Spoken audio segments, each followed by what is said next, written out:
मी Rohini Bhoir झणझण recipe चॅनलवर तुमचं स्वागत करते। हनुमान जयंती निमित्त आपण प्रसादासाठी गोड बुंदी बनवतोय, तर त्यासाठी ना पहिले आपण पाक बनवणार आहे। तर पाक बनवायसाठी आपण ही एक वाटी मोठी वाटी आपण घेतली, ही बघा, ही वाटी भरून साखर घेतले।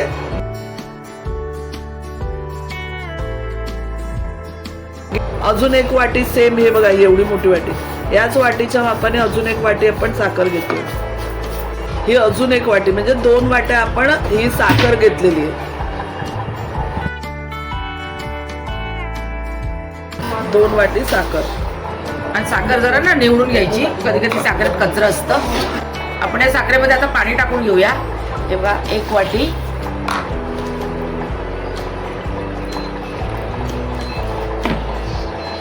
अर्धी वाटी, अजून 1.5 वाटी, आपण 2 वाटी साखरेला आपण 1.5 वाटी पाणी टाकतो।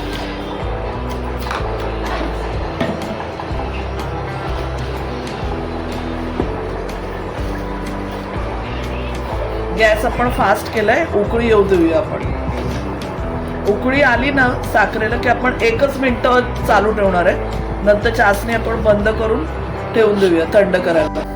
आता ह्याला बघा, उकळी आली की 1च मिनिट फक्त आपण चालू ठेवणार गॅस, मग बंद करायचं आपल्याला।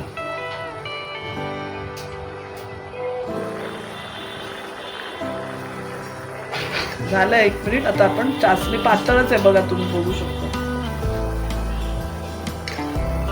पातळच ठेवायचे आपल्याला। आपण हा जो पाक तयार केला त्याच्यामध्ये 2-3 ड्रॉप आपण लेमन येलो कलरचे टाकले।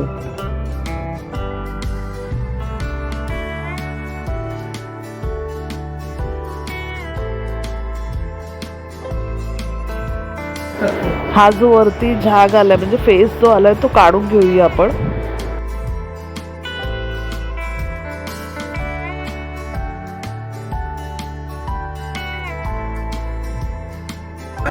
आता आपण ना बेसन घेतलंय 1 मोठी वाटी, म्हणजे ज्या वाटीने आपण साखर मोजून घेतली त्याच वाटीने आपण बेसन घेतलंय।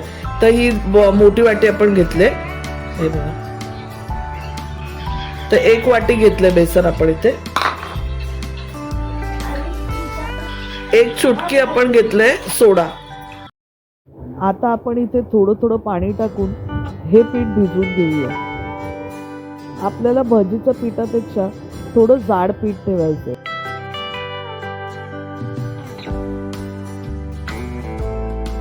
आपल्याला इथे साधारण अर्धी वाटी, सेम वाटी जी होती पीठ मोजून घेतलं आपण जरी, त्याच वाटीच्या मापाने अर्धी वाटी पाणी लागलं आपल्याला।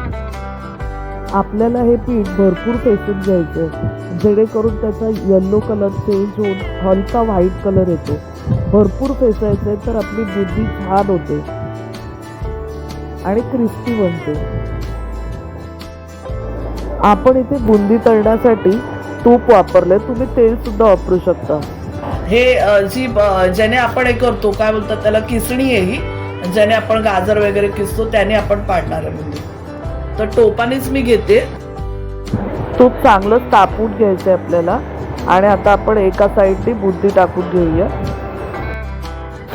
तुमच्याकडे बुंदी पाडायचा झारा असेल तर तुम्ही त्याने करू शकता, आणि जर नसेल तर तुम्ही ही अशी जी किसणी असते ती घेऊ शकता, किंवा आपण तांदूळ चाळवायची जी चाळण असते त्याने सुद्धा मस्त बुंदी पडते, त्याने सुद्धा तुम्ही करू शकता। तर तांदूळ पाडायची जी चाळण आहे तिने पण मी दाखवणार आहे कशी पडते।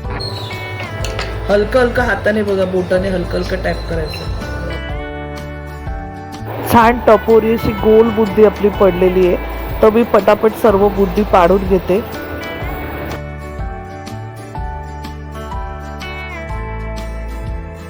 आता आपण दुसऱ्यांदा परत टाकून घेऊया। एकदा आपली बुंदी पाडून झाली की आपण ही चाळण पुन्हा एकदा साफ करून घ्यायची, जेणेकरून त्याचे जे होल्स आहेत ते ओपन झाले पाहिजे।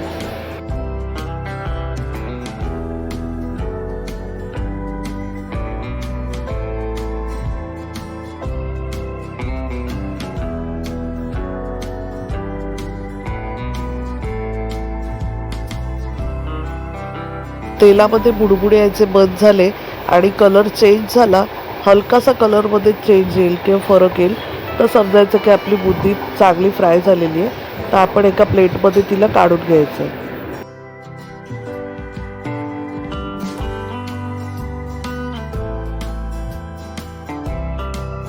हे बघा आता आपली बुंदी तयार आहे बघा. हे बघा क्रिस्पी आहे बघा आपली बुंदी, कच्ची नाहीये. हे बघा आता आपली बुंदी सगळी तळून झालेली आहे. हा पाक आपण थोडा गरम करतोय आता परत आणि गरम पाकात टाकणार आहे आपण. आता आपण गरम गरम पाकातच टाकून घेऊया बुंदी आपली.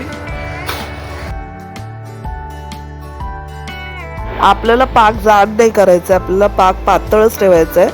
बुंदीमध्ये पाक घुसला पाहिजे म्हणून आपण त्याला जास्त जाड नाही बनवलंय. पातळ पाकामध्येच आपण ती बुंदी टाकून घेतली.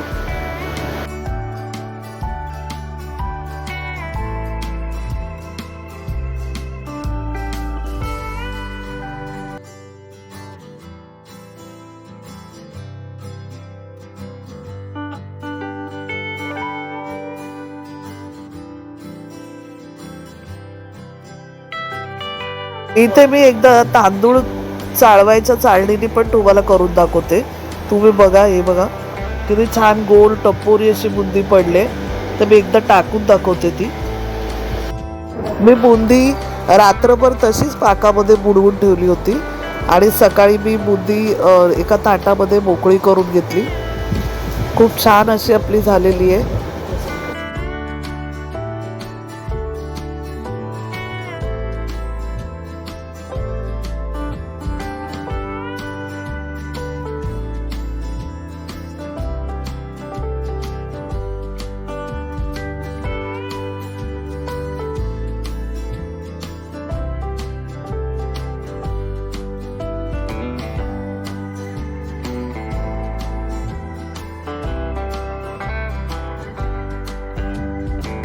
आपली बुंदी एकदम मस्त असे सॉफ्ट झाले, शिली झाली. रस वगैरे बरोबर भरलाय बुंदीमध्ये.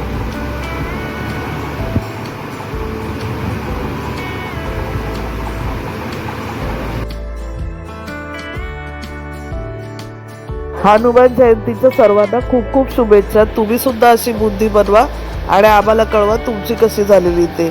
धन्यवाद.